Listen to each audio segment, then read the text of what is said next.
Vamos então à segunda parte desse capítulo. Nós vamos ver aqui o maior mandamento. Os fariseus, os doutores da lei, ouvindo que ele calara a boca dos saduceus, vamos lembrar quem são os saduceus? Saduceus são aqueles que não acreditam na vida após a morte, Eles acreditam só na vida presente, são os materialistas da época. Então, os fariseus, ouvindo que ele calara a boca dos saduceus, reuniram-se em assembleia e um deles, que era doutor da lei, veio fazer desta questão para tentá-lo. Mestre, qual é o maior mandamento da lei? Jesus lhe respondeu: amarás o Senhor teu Deus de todo o teu coração, de toda a tua alma e de todo o teu espírito. Este é o maior e o primeiro mandamento. Eis o segundo, que é semelhante ao primeiro, está na mesma importância. Amarás teu próximo como a ti mesmo. Toda a lei e os profetas estão contidos nesses dois mandamentos. Mateus capítulo 22, versículo de 34 a 40. Caridade e humildade. Este é, portanto, o único caminho da salvação. Egoísmo e orgulho. Este é o da perdição. Esse é o nosso maior problema, porque somos egoístas e orgulhosos. Este princípio é formulado em termos precisos nestas palavras, abre aspas. Amarás teu Deus de toda a tua alma e teu próximo como a ti mesmo. Toda a lei e os profetas estão contidos nesses dois mandamentos, fecha aspas, que são mandamentos que estão na Torá, que é o livro sagrado dos judeus, que contém o Pentateuco, os 5 livros de Moisés. E para que não haja equívoco na interpretação do amor a Deus e ao próximo, acrescenta, abre aspas, eis aqui o segundo mandamento, que é semelhante ao primeiro, fecha aspas, ou seja, tem o mesmo valor, a mesma importância, tem o mesmo valor amar a Deus e amar ao próximo como a nós mesmos. O valor é o mesmo e os dois se completam. Isto é, não se pode amar verdadeiramente a Deus sem amar ao próximo, nem amar ao próximo sem amar verdadeiramente a Deus. Eu não vou amar a Deus se eu não consigo amar o meu próximo. E eu jamais vou conseguir verdadeiramente amar o meu próximo se eu não amar a mim mesmo. E amando a mim mesmo, reconhecendo o amor e a misericórdia de Deus, eu estarei, consequentemente, amando a Deus. Uma coisa está ligada à outra, elas são intrínsecas. Então vamos lá. Eis aqui o segundo mandamento, que é semelhante ao primeiro. Isto é, não se pode amar verdadeiramente a Deus sem amar ao próximo, nem amar ao próximo sem amar a Deus. Portanto, tudo que se faz contra o próximo é feito contra Deus. Não podendo amar a Deus sem praticar a caridade para com o próximo, todos os deveres do homem encontram-se resumidos nesta máxima: fora da caridade não há salvação. A caridade necessária, segundo Paulo, Paulo de Tarso, Paulo apóstolo. Ainda que eu falasse todas as línguas dos homens e mesmo as dos anjos, mas não tivesse caridade, não seria mais que um bronze que soa e um símbolo que retine. E se eu tivesse o dom de profecia e penetrasse todos os mistérios e tivesse uma ciência perfeita de todas as coisas, ainda que tivesse toda a fé possível, a ponto de transportar montanhas, se não tivesse caridade, eu nada seria. E se eu tivesse distribuído meus bens para alimentar os pobres e entregasse meu corpo para ser queimado, se não tivesse caridade, tudo isso de nada me serviria. A caridade é paciente, é doce e benfazeja. A caridade não é invejosa, não é temerária e precipitada, não se enche de orgulho, não é desdenhosa, não busca seus próprios interesses, não se gaba e não se irrita com nada, não desconfia, não se regozija com a injustiça, mas com a verdade. Ela tudo suporta, em tudo crê, tudo espera, tudo sofre. Permanecem hoje essas três virtudes: a fé, a esperança e a caridade. Mas a maior delas é a caridade. Paulo, primeira epístola aos Coríntios, capítulo 13, versículo de 1 a 7 e versículo 13.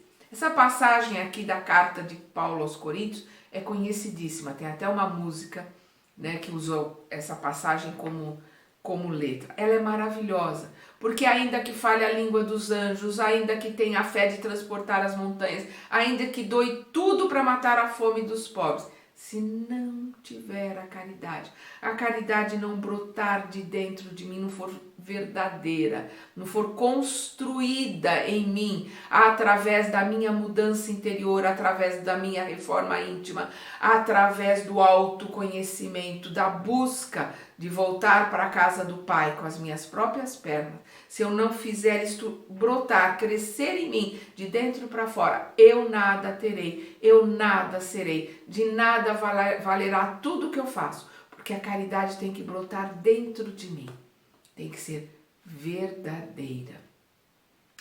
Paulo compreendeu de tal forma esta grande verdade que diz, abre aspas, se eu tivesse a linguagem dos anjos, se tivesse o dom da profecia, se penetrasse todos os mistérios, se tivesse toda a fé possível, a ponto de transportar montanhas, mas não tivesse caridade, eu nada teria, eu nada seria. Entre essas três virtudes, a fé, a esperança e a caridade, a maior delas é a caridade. Assim, ele inequivocamente coloca a caridade acima até mesmo da fé. É mais importante a caridade que a fé. Por isso que Jesus coloca, nem todos aqueles que se ajoelharem e disserem Senhor, Senhor entrarão no reino dos céus.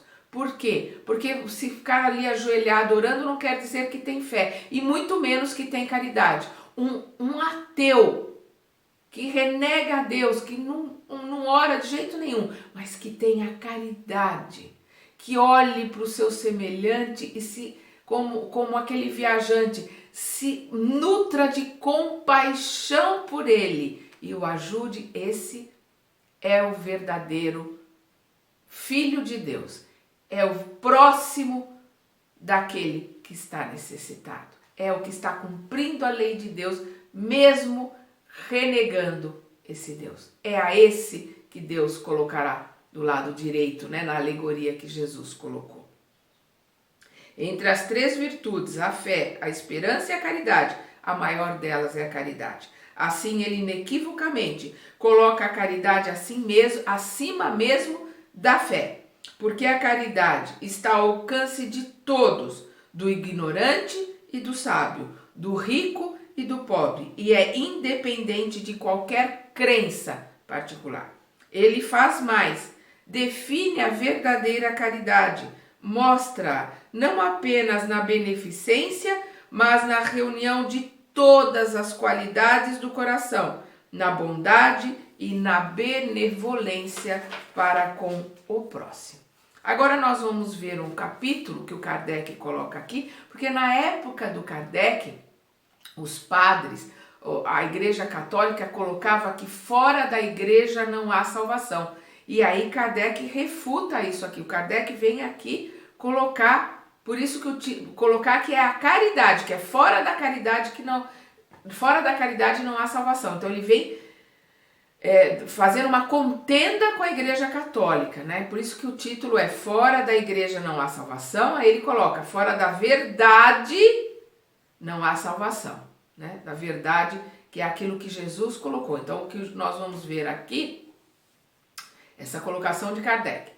Enquanto a máxima, fora da caridade não há salvação, apoia-se sobre um princípio universal, abre a todos os filhos de Deus o acesso à felicidade suprema, o dogma da Igreja Católica, fora da Igreja não há salvação, apoia-se não sobre a fé fundamental em Deus e na imortalidade da alma, fé comum a todas as religiões, mas sobre a fé especial em dogmas particulares.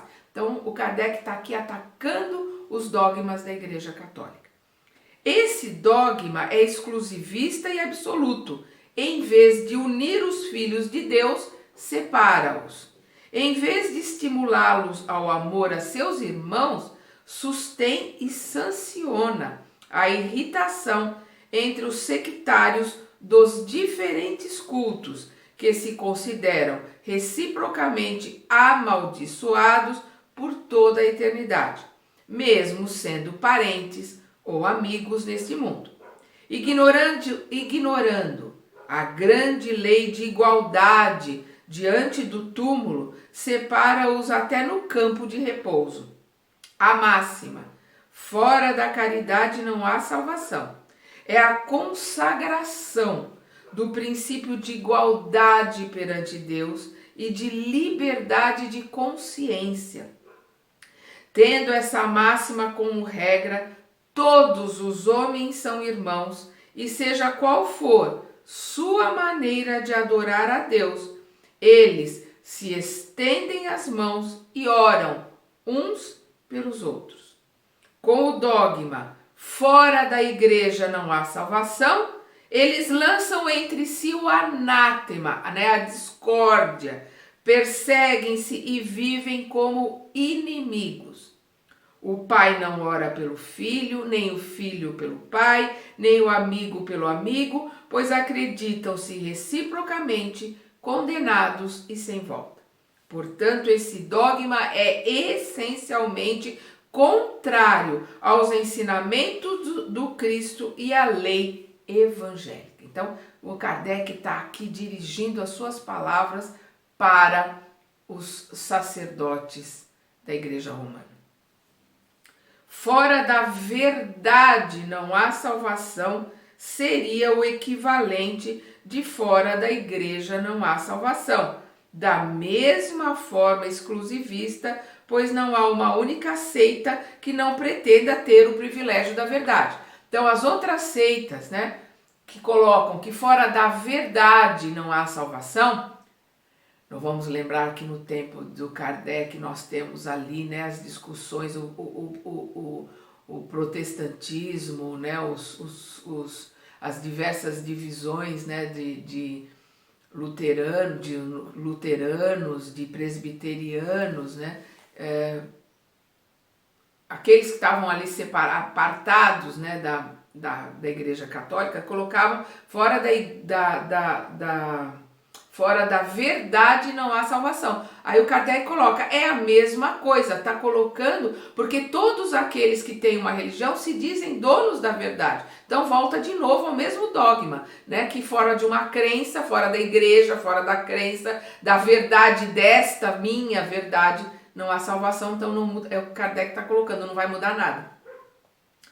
Então ele coloca aqui, da mesma forma exclusivista, o fora da verdade não há salvação, da mesma forma exclusivista, pois não há uma única seita que não pretenda ter o privilégio da verdade.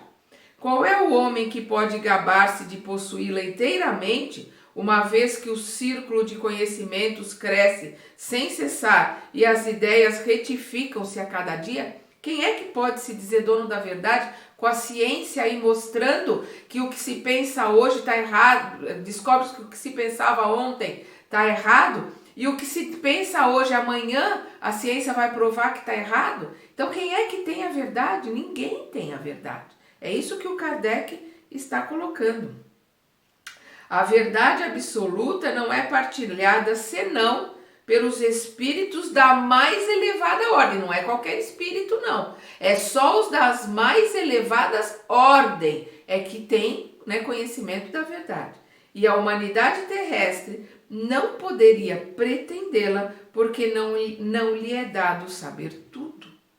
Até porque nós estamos aqui no segundo degrau, né? Nós saímos do mundo primitivo e estamos no mundo de provas e expiações. Estamos só no segundo degrau. Né? Como dizia Sócrates, sábio é o homem que sabe o tamanho da sua ignorância. Né? Então nós vamos começar a ter um pouquinho de sabedoria a hora que nós descobrirmos o tamanho da nossa ignorância. Né? O famoso, né, só sei que nada sei de Sócrates é uma grande verdade. A gente, quanto mais estuda, mais aprende, mais a gente descobre que não sabe nada. Ela, quer dizer, a humanidade, não pode aspirar senão a uma verdade relativa e proporcional ao seu adiantamento. Se Deus tivesse instituído a posse da verdade absoluta como condição expressa da felicidade futura, isso equivaleria a um decreto de proscrição geral, enquanto a caridade, mesmo em sua acepção mais ampla, pode ser praticado por cada um. Pelo pobre, pelo rico, pelo analfabeto, pelo culto, todo mundo pode praticar a caridade, basta querer. O Espiritismo, de acordo com o Evangelho, admitindo que é possível salvar-se, seja qual for sua crença, desde que se observe a lei de Deus, não diz: fora do Espiritismo não há salvação. Nunca, jamais em tempo algum vai dizer uma coisa dessa. E como ele não pretende, né, o Espiritismo não pretende ensinar ainda toda a verdade, também não diz: fora da verdade não há salvação, porque nós estamos longe ainda de sabermos a verdade. Nós estamos, né, buscando e temos partículas de verdade. E também não diz: fora da verdade não há salvação, máxima que dividiria em vez de unir e perpetuaria o antagonismo, né? A briga, perpetuaria a discórdia. Então nós temos uma colocação importantíssima de Kardec quando ele fala que a fé tem que ser raciocinada, a gente tem que estudar, tem que analisar, tem que montar a nossa fé através do conhecimento. E principalmente quando ele coloca que se um dia a ciência disser que aquilo que está no livro dos Espíritos, nas colocações espíritas, se a ciência provar que está errado, nós espíritas ficaremos com a ciência. Porque como Jesus disse, perdão, eu não posso lhes trazer toda a verdade, mas o nosso Deus, nosso Pai, mandará o Espírito da verdade que esclarecerá aquilo que eu não posso vos dizer agora. Então, perdão, o Espírito da verdade veio e nos trouxe a terceira revelação, que é o Consolador prometido.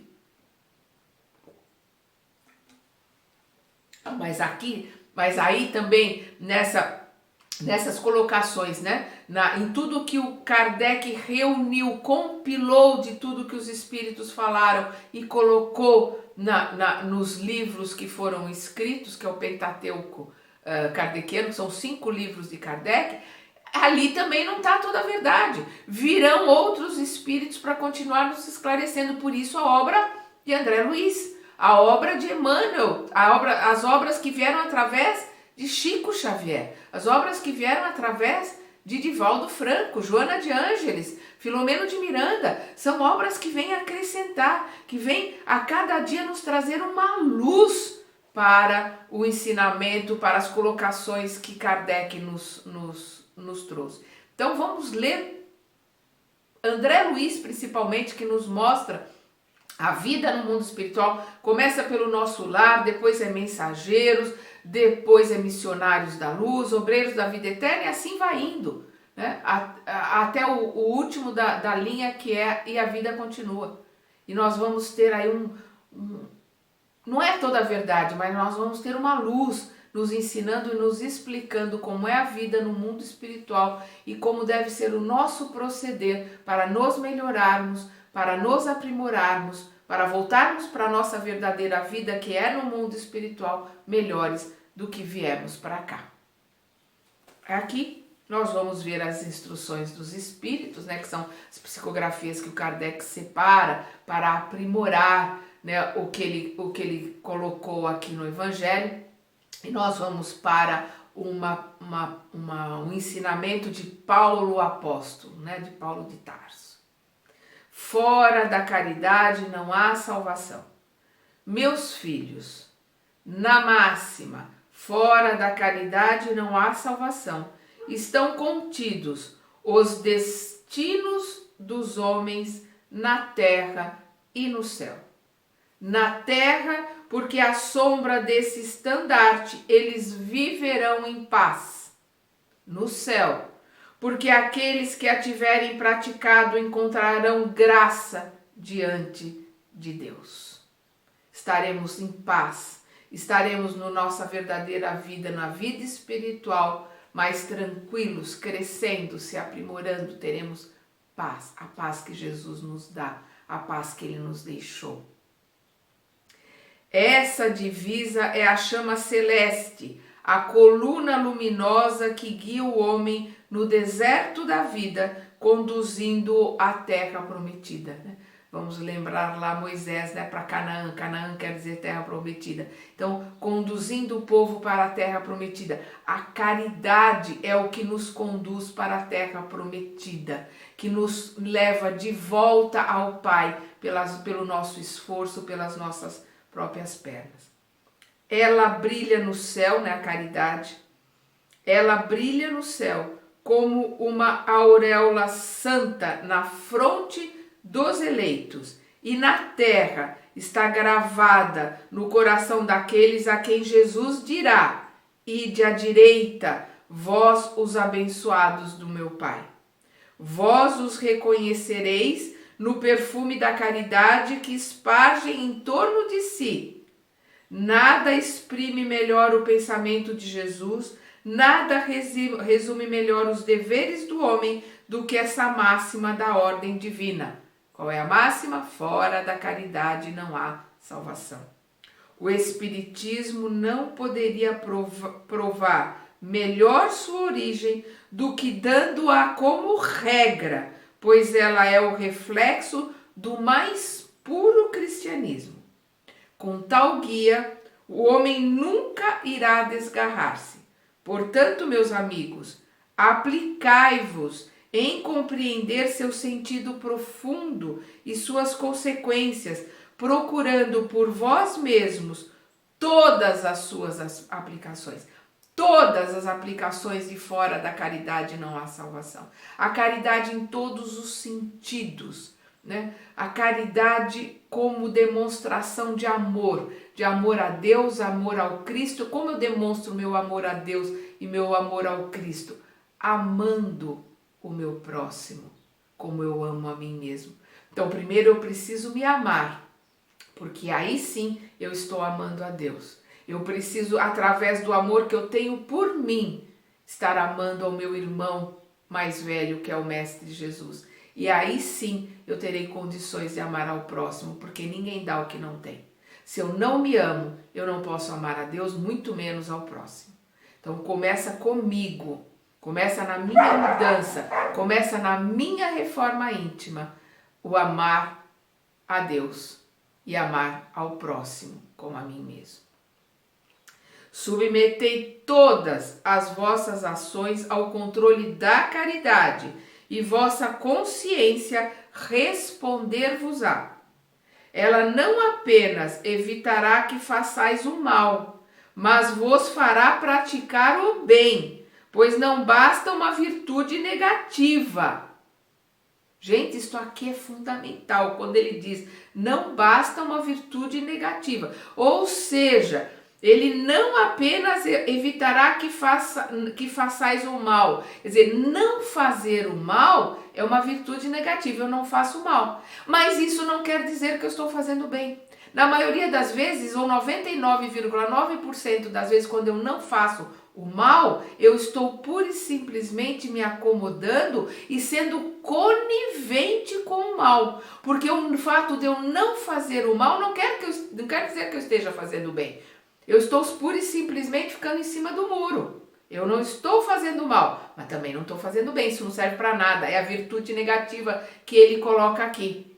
Porque quando eu pura e simplesmente, eu não vou me meter, eu não estou fazendo mal a ninguém, e eu não vou me meter, eu pura e simplesmente também não estou fazendo bem. Mas eu estou permitindo que o mal passe, que o mal faça, que o mal vá adiante. Como disse Martin Luther King, que não é o barulho, não é a agressão dos maus que o assustava, era o silêncio dos bons. Porque aqueles que se acham bons estão silenciosos porque não querem se intrometer, eles não estão sendo bons. Eles estão, como ele está dizendo aqui, não fazendo o mal, que é a virtude negativa, mas ela não serve para nada. Eu vou repetir. Vamos entender muito bem isso. Ela não apenas evitará que façais o mal, mas vos fará praticar o bem, pois não basta uma virtude negativa, quer dizer, o não fazer o mal. É preciso uma virtude ativa. A virtude tem que ser ativa. Eu preciso me movimentar. Eu preciso sair da minha zona de conforto. Praticar a caridade não é ficar, eu sou caridoso porque eu não faço mal a ninguém. Isso é obrigação. Isso é dever. Virtude negativa não leva ninguém a lugar nenhum. Você tem que ser proativo, arregaçar as mãos e as mangas e praticar o bem. A caridade tem que ser ativa. É o que ele coloca aqui. Para fazer o bem, sempre é preciso a ação da vontade. Para fazer o bem tem que ter a vontade. Vamos lembrar a vontade lá, o capítulo 2 do Pensamento e Vida de Emmanuel. A vontade verdadeira, a vontade de realizar, a vontade de se modificar, a vontade de fazer o bem. Para fazer o bem, sempre é preciso a ação da vontade. Para fazer o mal, muitas vezes basta a inércia e a indiferença. Então, aquele que está na inércia, que está na indiferença, acomodado, eu não me meto, eu não me meto na vida dos outros, eu não faço nada, eu não faço mal a ninguém. Mas faz o bem, arregaça as mangas e realiza o bem, é ativo. Porque só o não fazer o mal não quer dizer que esteja fazendo bem, muito pelo contrário, na maioria das vezes está sendo conivente com o mal. Porque se todos aqueles que se dizem bons ou se acham bons clamassem, gritassem contra o mal não estaria solta e dominante como ele está. Porque o mal está solto e dominante no nosso planeta de provas e expiação, porque aqueles que são bons se acomodam, se aquietam, ficam no seu cantinho. A hora que é o planeta de regeneração, que é a transição entre provas e expiações e o mundo feliz. No planeta de regeneração, os bons serão ativos, os bons estarão falando mais alto, e aí o mal não predomina. O mal vai continuar existindo? Vai, mas ele não vai predominar. Por quê? Porque os bons estarão falando, gritando, arregaçando as mangas, sendo ativos. Essa é a diferença do planeta de provas e expiações para o planeta de regeneração. O trabalho, o som, a motivação e a atividade dos bons. Vamos lá. Infelizmente, a maioria de nós, que é o meu caso, não sou boa. Eu cansei do mal. Porque quem está aqui na Terra, em provas e expiação, não é bom. Pura e simplesmente cansou do mal. O que a gente acha que é bondade, na maioria das vezes, é só dever. É só estar fazendo o meu dever. E eu acho que estou sendo bom. Infelizmente, essa é a nossa realidade. Meus amigos, agradecei a Deus que permitiu pudesseis usufruir da luz do Espiritismo. Não porque só aqueles que a possuem podem ser salvos. Não, de jeito nenhum. Todos aqueles que praticarem a caridade pode ser ateu, pode ser a religião que for. Esses é que estarão salvos. Não porque só aqueles que a possuem podem ser salvos, mas porque, ajudando-vos a melhor compreender os ensinamentos do Cristo, ele faz de vós os melhores cristãos. Então, qual é a vantagem do Espiritismo? É o estudo, é a busca do conhecimento, porque nós fazemos com que o Evangelho do Cristo renasça, é o Evangelho redivivo, renascendo, revivendo do Cristo, através do Espiritismo, que vai fazer com que a gente, com o conhecimento, se transforme em verdadeiros cristãos. Portanto, fazei que, vendo-vos, se possa dizer que espírita verdadeiro e cristão verdadeiro são uma única e mesma coisa, pois todos os que praticam a caridade são discípulos de Jesus, seja qual for o seu culto. Todos os que praticam a caridade são discípulos de Jesus, seja qual for o seu culto. Paulo, o apóstolo, Paris, 1860. Não importa qual seja a religião, não importa se é ateu. Vamos lembrar o Chico quando ele dizia que os ateus estão desencarnando muito melhor que a maioria dos espíritas. Essa é a grande verdade, porque o orgulho, a vaidade, aquele, eu sou espírita, eu sou melhor. Não! Você, se for verdadeiramente espírita, vai estudar, vai se aprimorar e vai realizar a sua reforma íntima, vai se modificar, porque tem muita gente que se diz espírita, ele entra na casa espírita, mas ele não deixa o espiritismo entrar nele. Ele não estuda, ele não se modifica, ele não realiza o vigiai e orai, ele não pratica a caridade verdadeira, que é aquela sem intenção, ele não se modifica moralmente, então ele não é espírita. Ele só é da boca para fora. Porque aquele que realmente estuda e quer ser cristão, vai fazer, realizar aquilo que o Cristo pediu que se realizasse. Basta duas coisas e as duas se completam: amar a Deus acima de todas as coisas e ao próximo como a ti mesmo. É fácil de entender, é fácil de assimilar, mas é muito difícil de fazer.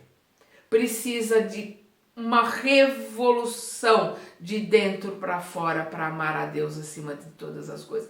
Uma revolução interior, uma reforma íntima, um orar e vigiar 24 horas do dia para se amar verdadeiramente e, portanto, poder amar ao próximo como a nós mesmos. Porque eu só dou aquilo que eu tenho. O que eu não tenho como dar. Nós precisamos entender isso. Porque nós só vamos receber conforme aquilo que nós temos. Porque aquilo que eu tenho e dou verdadeiramente de dentro de mim, eu terei de volta através das energias, porque a hora que eu dou as minhas energias, e essas energias são boas, são virtuosas, eu automaticamente estou recebendo por sintonia, por similaridade, essas energias em mim. Porque é o círculo virtuoso. Mas é energia. A energia não sabe se é boa ou se é ruim, é a nossa direção que damos para a energia. Então, se eu também estiver dando tudo de ruim que existe em mim, o mal, a raiva, o ódio, o desamor, a maledicência, eu vou mandar. Mas eu entro no círculo vicioso. Vou receber também de volta por sintonia, pelo imã, a maledicência, a raiva, o ódio que está à minha volta e vai preencher de volta dentro de mim. Então eu vou ficar no círculo vicioso do ódio, do mal e da raiva. Nós, com o nosso livre-arbítrio, vamos escolher a que círculo nós vamos pertencer. Ao virtuoso ou ao vicioso. Como a historinha lá do índio americano. Qual é o lobo que nós vamos alimentar mais? Aquele do ódio, do rancor, da raiva, da vingança, ou do amor, do perdão, da misericórdia, da caridade? Livre-arbítrio é a nossa escolha. Nós somos aquilo que sentimos, pensamos, portanto escolhemos e vivenciamos. É isto o que somos. Vamos então, até o próximo capítulo.